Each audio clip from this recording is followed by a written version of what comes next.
how do we navigate these fears of abandonment, these fears of, oh, they're going to leave me or betray me or cheat on me or whatever, like the last guy, like the last girl did. How do we deal with that in the moment so that we don't recreate that pattern?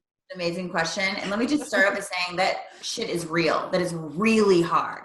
A lot of people think, oh my God, do I have to be alone to fix my patterns first before I can be in a healthy relationship? And my answer, which is different from many people, is no, you actually don't. But you have to be with almost a counterintuitive partner. And what I mean by that is it's not going to be the person that you're crazy, like psycho attracted to, because that's the attraction of the wound.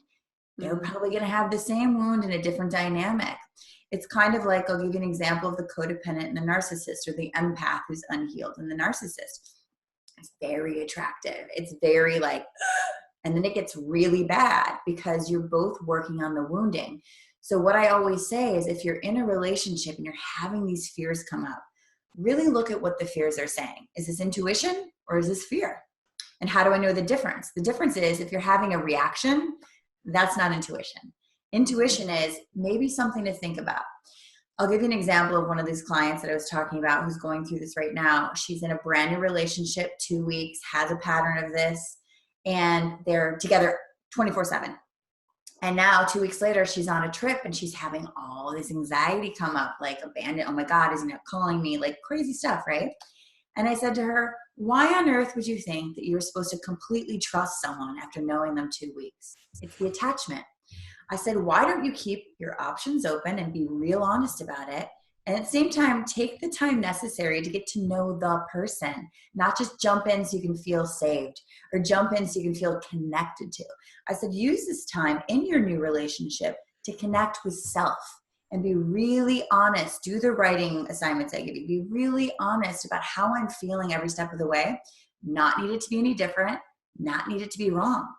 And the other thing is to share that with this person.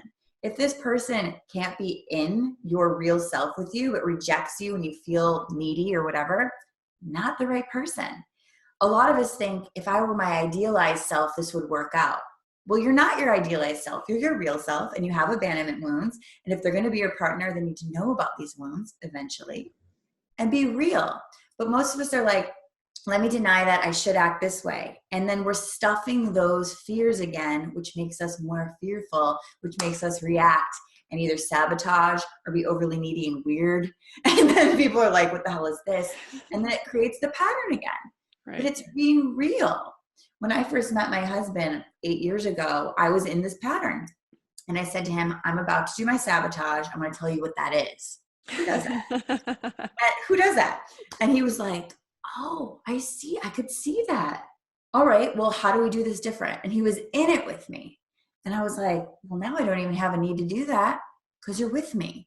Mm-hmm. We do the patterns because we feel like we're going to be rejected or they're not really going to like who we truly are. And if we like who we truly are and we bring that in and we say, this is who I truly am, this is where I'm at, not perfect, I got some weird shit going on. Usually if it's a loving, healing person, they'll be like, wow, okay, cool. Like, what's this? Mm-hmm. So it's really seeing that you don't need to be different, but sharing that, being able to share that and not have shame about it. When we don't share it and it's in the dark, there's shame.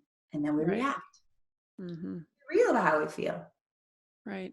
Easier said than done, but I did it. I know it worked. You were the test subject. There it is.